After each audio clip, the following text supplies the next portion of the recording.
ये कि चित्तौड़ को जो हमले हुआ और हल्दी घाटी की गली पूरी दुनिया नहीं भुला पाई है। प्रताप के बारे में कहते हैं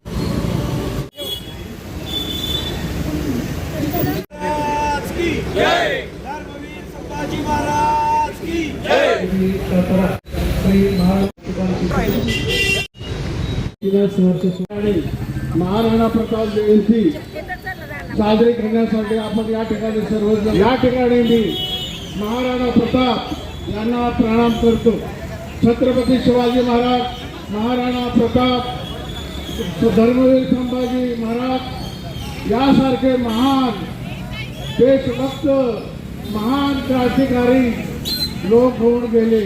त्यामध्ये या लोकांच्यामुळे आपण आज या भारत देशात राज्य करत आहोत।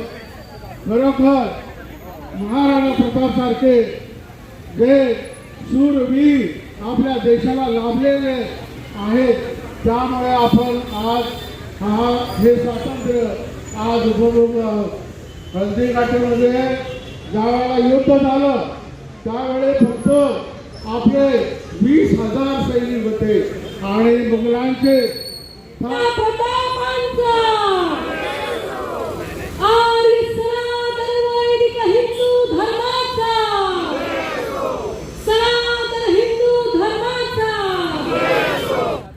बघा त्यावेळेस त्या अकबराचा मुलगा सलीम आणि त्यांचीच भाऊबंद महाराणा प्रतापांचे मानसिंग, राजा मानसिंग हे दोघ जण महाराणा प्रतापांच्या समोर होते।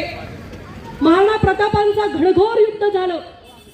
बघा महाराणा प्रतापांचं स्वतःचं वजन 110 किलो, भाल्याचं वजन 72 किलो, त्यानंतर स्वतः चिलकत घातलंय ते 62 किलो, एक तलवार 10 किलो, दुसरी 11 किलो आणि असंख्य अजून कितीतरी किलो, जवळजवळ 200 किलो जे आहे आणि स्वतः 110 किलो एवढं वजन घेऊन ते चेतक, त्यांचा जो निष्ठावान घोडा त्याच्यावरती स्वार होऊन त्यांनी युद्ध केलं आणि त्या सलीमच्या हत्तीवरती चेतकला जे आहे ते चढवलं आणि ते दोन्ही पाय जे त्या सलीमच्या हत्तीवरती होते आणि त्यावेळेस महाराणा प्रतापांना सांगायच्या युद्धाला जाताना एक तलवार नेऊ नको, दोन्ही घेऊन जा। क्षमता करने की लेकिन इनकार किया गया। 18 जून 1576 को हल्दी घाटी में मैदान में प्रताप की सेना लगभग 20,000 सैनिक और दुश्मनों की विशाल सेना के बीच इतिहास युद्ध हुआ।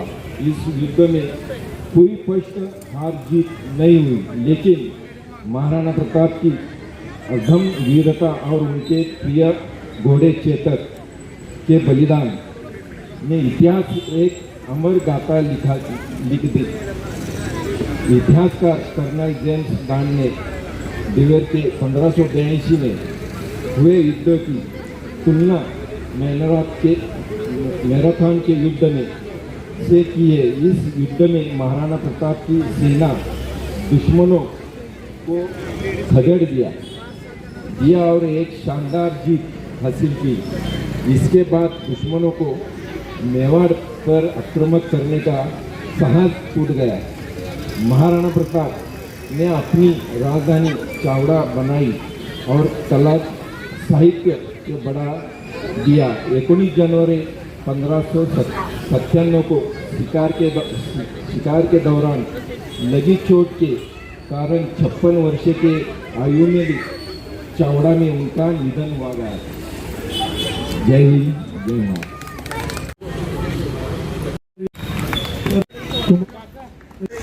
राजशी विकास तर परदेशाला तेव्हा येतात वैष्णवी यांच्या